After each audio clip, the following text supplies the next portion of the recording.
रीमा फिर से आपका एक बार स्वागत करती हूँ। तो हम लोग पढ़ रहे थे पहले द लिविंग वर्ल्ड, उसी टॉपिक को हम आज कंटिन्यू करेंगे फिर से।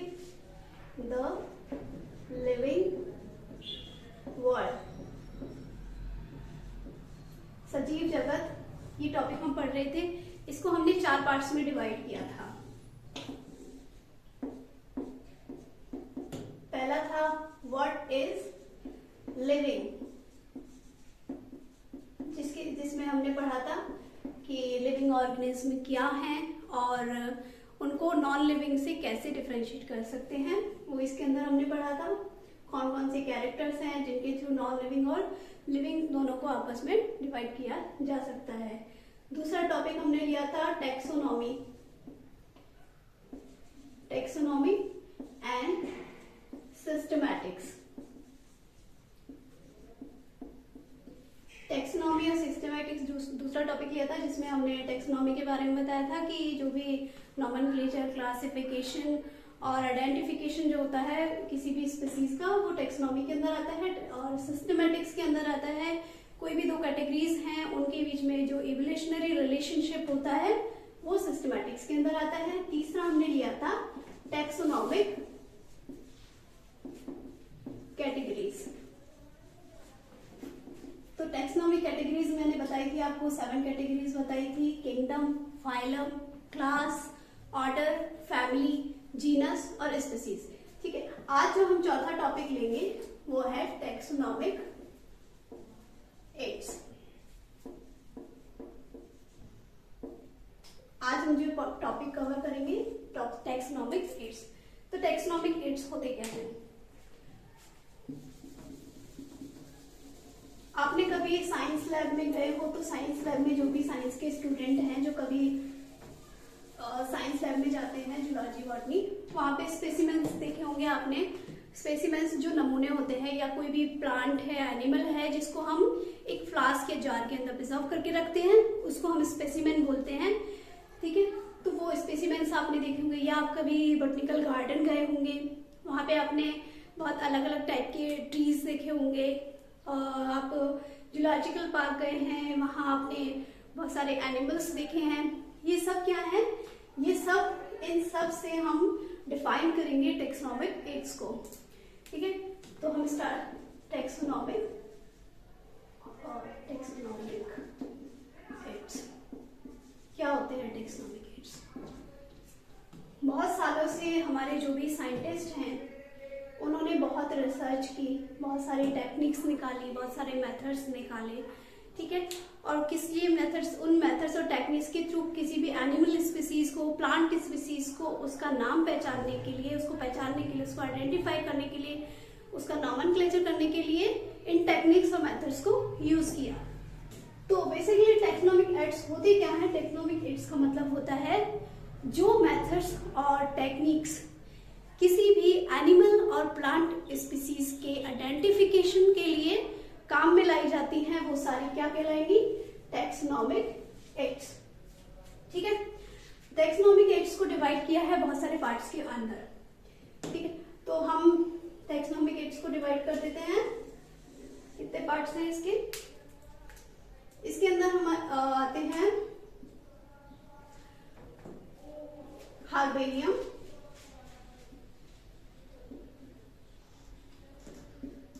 बॉटैनिकल गार्डन,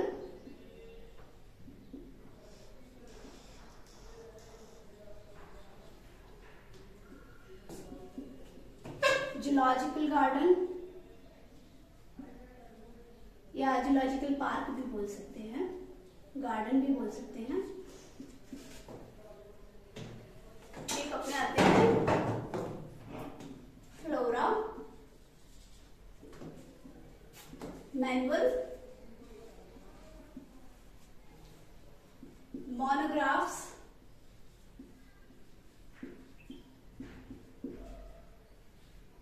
कैटलॉग,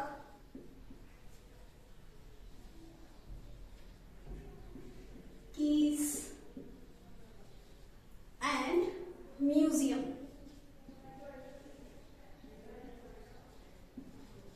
ठीक है, तो ये है, ये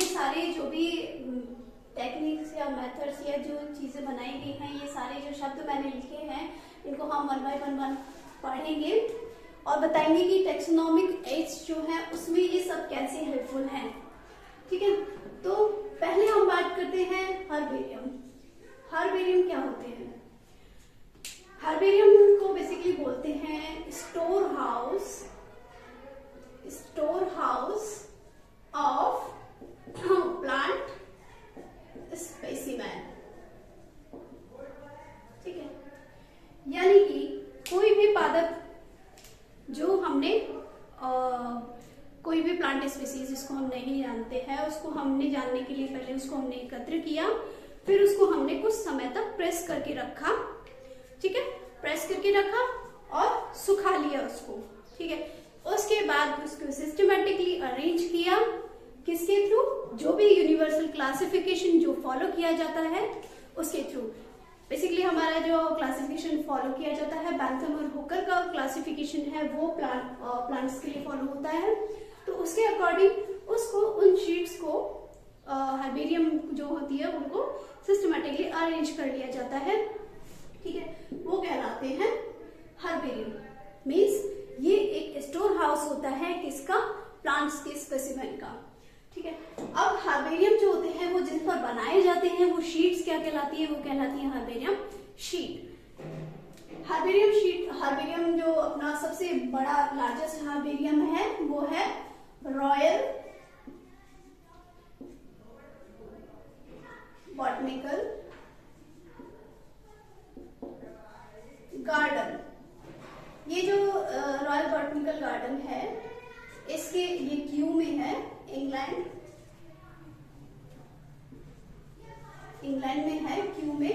ये सबसे बड़ा बॉटनिकल गार्डन है जिसके अंदर सबसे ज्यादा हर्बेरियम्स हैं। 6.5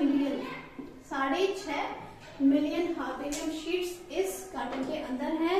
ये लार्जेस्ट हर्बेरियम है। तो मेनली जो क्वेश्चंस आते हैं एग्जाम में वो यही आता है कि लार्जेस्ट जो हर्बेरियम है वो कौन सा है। ठीक है, रॉयल बॉटनिकल गार्डन। इंडिया की बात करें तो इंडिया में जो है अपना सेंट्रल नेशनल गार्डन है, कोलकाता हावड़ा के अंदर है, जिसको बोलते हैं इंडियन बॉटनिकल गार्डन। ठीक है, ये हो गया। ठीक है, तो ये हमारा हो गया पूरा हर्बेरियम्स क्या होते हैं। तो स्टोर हाउस कहा जाता है, तो आपको समझ में आ गया होगा कि स्टोर हाउस क्यों कहा जाता है, क्योंकि यहाँ पर बहुत सारी जो प्लांट स्पीसीज होती है उनको ड्राइड किया जाता है, प्रेस किया जाता है और सिस्टमेटिकली अरेंज करके उन्हें जो यूनिवर्सल क्लासिफिकेशन है उसके थ्रू उन्हें सिस्टमेटिकली अरेंज करके और उसके बाद उन्हें एक जो भी स्टोर हाउस है उसके अंदर रखा जाता है। ठीक है, उसी स्टोर हाउस को हम क्या बोलते हैं? हर्बेरियम शीट होती है। हर्बेरियम शीट होती है जिसके अंदर ये सारे जो हर्बेरियम होते हैं उनको प्रेस करके दबा करके रखा जाता है, उसको शीट बोलते हैं। तो ये हमारा होता है हर्बेरियम। अब हम आते हैं हमारे नेक्स्ट टॉपिक पे, बॉटनिकल गार्डन्स। बॉटनिकल गार्डन्स आपने देखे होंगे। यहाँ पे क्या होता है कि इन गार्डन्स के अंदर बहुत सारे जो डिफरेंट स्पीसीज होती हैं उनको जगह जगह से अलग अलग मतलब ऑल ओवर वर्ल्ड कहीं भी डिफरेंट प्लेसेस से ला करके और उस एक पर्टिकुलर एरिया जो है उसके अंदर उसको प्रिजर्व करके रखा जाता है, यानी कि उसको वही जो एनवायरनमेंट प्रोवाइड कराया जाता है जिस एनवायरनमेंट में वो वहां ग्रो कर रही थी। ठीक है, और उसी एनवायरनमेंट को प्रोवाइड करा करके उसे मतलब एक गार्डन के अंदर उसको प्रिजर्व करके रखा जाता है। ठीक है, तो ये कहलाते हैं बॉटनिकल गार्डन्स, जहां पर डिफरेंट प्लेसेस से लाई हुई स्पीसीज को प्रिजर्व करके रखा जाता है। ठीक है, आपने कभी बॉटनिकल गार्डन गए हैं तो आपने देखा होगा कि वहां पर ट्रीज होते हैं। उन ट्रीज के आगे एक प्लेट लगी हुई होती है या उनके ऊपर एक प्लेट लगी हुई होती है जहां पर उसमें उनका आइडेंटिफिकेशन दिया हुआ होता है। ठीक है, तो जो आइडेंटिफिकेशन दिया होता है उसके अंदर उसका कॉमन नेम होता है, जो भी उसका नाम है इस शीट के अंदर, उसका जो साइंटिफिक नेम है वो उसके अंदर होता है, साइंटिफिक नेम होगा, और उसका फैमिली, इसके अलावा उसकी कुछ इंपॉर्टेंस या कुछ स्पेशल कैरेक्टर है तो वो उस प्लेट पर लिखा हुआ रहता है, ठीक है। तो ये हमारा होता है बॉटनिकल गार्डन्स। इसके बाद हम आते हैं जूलॉजिकल पार्क पर। जूलॉजिकल पार्क आपने देखे होंगे, आप सेंचुरीज वगैरह गए हो तो वहां पे जूलॉजिकल पार्क में क्या होता है, वाइल्ड एनिमल्स को रखा जाता है, वाइल्ड एनिमल्स को रखा जाता है। ये जो वाइल्ड एनिमल्स होते हैं एंडेंजर्स हो सकते हैं, ठीक है। तो ये स्पीसीज जो खत्म होने वाली है या खत्म होने की कगार पर है, उन्हें स्पीसीज को जूलॉजिकल पार्क्स में रखते हैं। और ये सारी जो स्पीसीज हैं वो मानव की देखभाल में रखी जाती है, ठीक है। तो हम लोग उनके मतलब हम लोग नहीं, जो वहां पर होते हैं वो लोग उनकी देखभाल करते हैं, उनकी देख रेख में ये वाइल्ड स्पीसीज जो है, एनिमल्स जो हैं वो वहां रखे जाते हैं, ठीक है। तो बेसिकली वो क्या गया जूलॉजिकल पार्क, जहां पर एक एरिया या हम बोल सकते हैं एक प्रोटेक्टेड एरिया दिया जाता है किसी वाइल्ड एनिमल्स को या वाइल्ड स्पीसीज को, ताकि वो वहां पर आराम से सरवाइव कर सके। ह्यूमन उनकी वहां देखरेख करते हैं, ठीक है। ये सारा हो जाता है हमारा जूलॉजिकल पार्क। नेक्स्ट आते हैं म्यूजियम।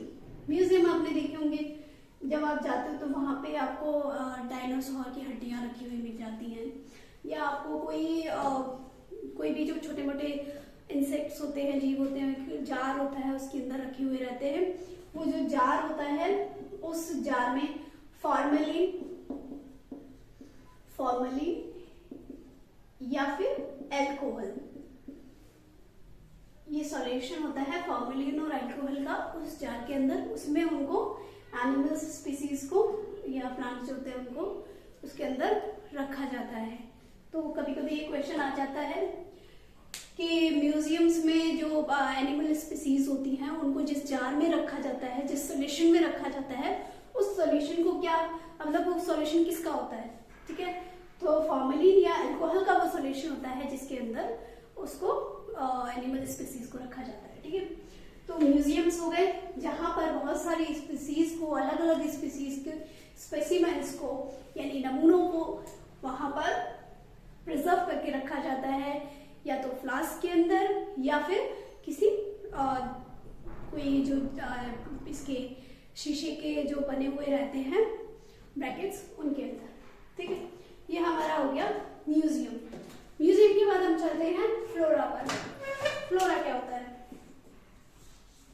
फ्लोरा होता है जहां पर जो प्लांट स्पीसीज हैं। फ्लोरा शब्द हम केवल प्लांट्स के लिए यूज करेंगे। प्लांट स्पीसीज जो हैं, अलग अलग जगह से लाई हुई जो प्लांट स्पीसीज होती हैं, उन प्लांट स्पीसीज का डिस्क्रिप्शन, डिस्ट्रीब्यूशन, एनवायरमेंटल कंडीशंस जो उसको प्रोवाइड कराई जाती हैं जिसमें वो सरवाइव कर सकता है वो, और क्लासिफिकेशन, ये सारी इंफॉर्मेशन जिस बुक के अंदर होती है उस बुक को बोलते हैं फ्लोरा। ओके, तो फ्लोरा एक बुक होती है। उस बुक के अंदर सारी जो भी प्लांट स्पीसीज होती हैं, या कह सकते हैं किसी एरिया की जो प्लांट स्पीसीज हैं, उस एरिया की प्लांट स्पीसीज का सारी इंफॉर्मेशन होती है, जैसे उसका क्लासिफिकेशन,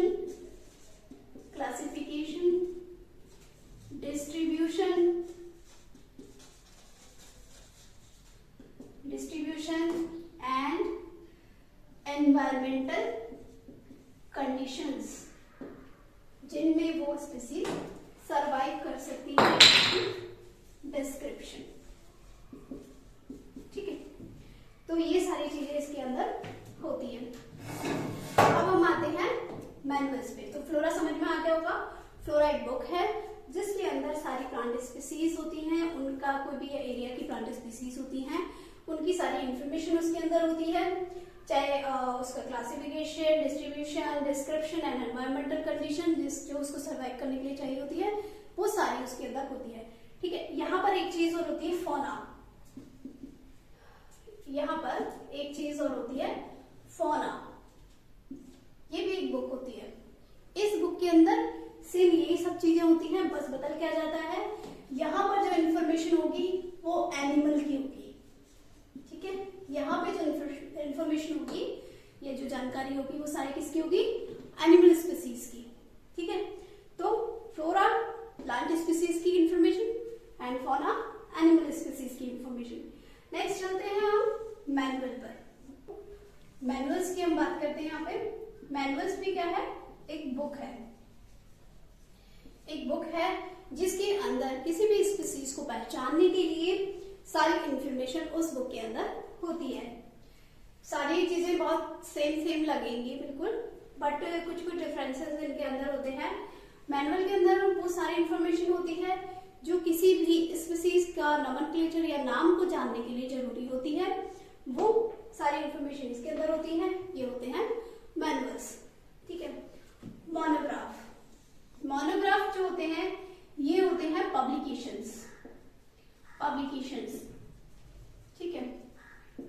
पब्लिकेशंस होते हैं, इसमें क्या होता है कि कोई भी स्पीसीज है या प्लांट स्पीसीज है या एनिमल स्पीसीज है, उस स्पीसीज की वर्ल्ड लेवल पर जो भी अवेलेबल जानकारी है वो सारी जानकारी इन पब्लिकेशंस में दी जाती है। जैसे मान लीजिए कोई स्पीसीज ले ली, अब उस स्पीसीज से संबंधित जितनी भी ऑल ऑफ वर्ल्ड में, पूरे वर्ल्ड में जो भी इसकी जानकारी है, जो भी अवेलेबल जानकारी है, वो सारी इंफॉर्मेशन उस एक आर्टिकल या उस एक पब्लिकेशन के अंदर आ जाए, ठीक है।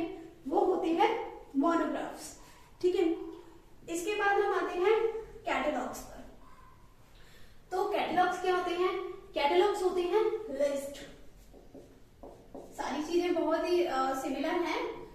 फ्लोरा जो होती है वो एक बुक होती है जिसमें केवल प्लांट स्पीसीज, सारी प्लांट स्पीसीज जो पर्टिकुलर एरिया है उसकी जो प्लांट स्पीसीज है उसकी इंफॉर्मेशन है। फौना के अंदर एनिमल की। मैनुअल्स के अंदर सारी जो इंफॉर्मेशन जो किसी स्पीसीज को पहचानने के लिए जरूरी होती है वो सारी इंफॉर्मेशन इसके अंदर है। मोनोग्राफ्स पूरे विश्व में उपलब्ध जो किसी एक स्पीसीज की जानकारी अगर एक पब्लिकेशन में हो वो हो जाएगा मोनोग्राफ। लिस्ट, कैटलॉग होगी एक लिस्ट। इसमें भी सेम वही, इसमें क्या होता है, इसमें कोई भी एक प्लांट स्पीसीज है या एनिमल स्पीसीज है उसको आइडेंटिफाई करने के लिए कोई जो ब्रीफ डिस्क्रिप्शन उसका दिया जाता है। उस ब्रीफ डिस्क्रिप्शन जो मतलब एक छोटा सा संक्षिप्त सा डिस्क्रिप्शन दिया जाता है, उस डिस्क्रिप्शन को सिस्टमैटिकली अरेंज कर दिया जाता है, ठीक है। तो वो कहलाता है कैटलॉग। जैसे मान लीजिए आपने कोई स्पीसीज ली, ठीक है, और उस स्पीसीज का उसके अंदर क्लास नेम, कॉमन नेम, ठीक है, उसके बाद उसका scientific name, family, order, genus, species, क्या इंपॉर्टेंस है उसकी, ठीक है, क्या क्लासिफिकेशन है उसका। तो जो भी एक सिस्टम है उस सिस्टमेटिकली उसको अरेंज कर दिया जाता है इस लिस्ट में, वो कहलाते हैं कैटलॉग्स, ठीक है। इसके बाद हम आ जाते हैं कीज, ठीक है। कीज क्या होती है, कीज होती हैं, ये बहुत एक सिंपल टूल होता है। It's very simple tool to identify any object, any specific object, ठीक है। इसमें क्या होता है, कीज में इसके अंदर कोई भी स्पीसीज है, प्लांट स्पीसीज है, एनिमल स्पीसीज है, उसकी समानता और असमानता के आधार पर उनका क्या पहचान की जाती है, ठीक है। यानी कि आइडेंटिफाई किया जाता है किसके थ्रू, डिसिमिलरिटीज एंड सिमिलरिटीज के थ्रू उनको आइडेंटिफाई किया जाता है। सो फ्रेंड्स, ये हमारा पूरा आज का जो टॉपिक है वो कवर हो चुका है इनमें, टैक्सोनॉमिक एग्स, ठीक है। इसका आप स्क्रीनशॉट ले सकते हैं, ओके, ठीक है। चलिए, थैंक यू। मेरे चैनल को सब्सक्राइब कीजिएगा, वीडियो को लाइक एंड शेयर कीजिएगा, ओके।